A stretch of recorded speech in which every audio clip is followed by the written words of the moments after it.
నాకేంటి అనసూయ గారు, మిమ్మల్ని ఎందుకంటాను నేను? అసలు మీరెందుకు వచ్చారు దీంట్లోకి? నేను మిమ్మల్ని ఏమన్నా అన్నానండి? నేను అన్నాను, అమ్మా బయట నుంచి వచ్చిన హీరోయిన్లు కానీ మన హీరోయిన్లు, ఎగ్జాక్ట్ వర్డ్స్, హీరోయిన్లు కాస్త ఫంక్షన్లకు వెళ్ళేటప్పుడు కొంచెం మంచి బట్టలు వేసుకొని వెళ్ళడమ్మా, మనకి ఎందుకు ఈ దరిద్రం బయట, వాళ్ళందరూ ఎగబడతారు. నిన్న మనం అక్కడ చూసాం కదా, మనం కొత్తగా చూపించేది ఏదైనా తర్వాత ఒక పదం వాడాను, విచ్ ఈస్ రెడిక్యులస్. ఇంతకు మించి నేను ఏ తప్పు చేయలేదు, చేస్తే క్షమాపణ చెప్పడానికి వెనకాడను.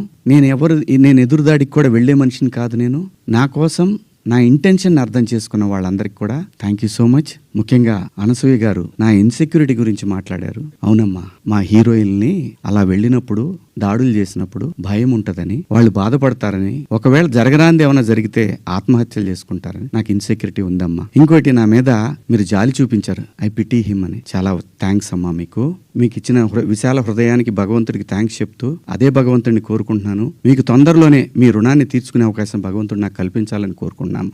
అంటే ఎవరన్నా ఆవిడ్ని ఎక్కడన్నా ఇబ్బంది పెడితే ఇది తప్పురా అని ఖండించడానికి నేను కూడా వెళ్ళాలి అని.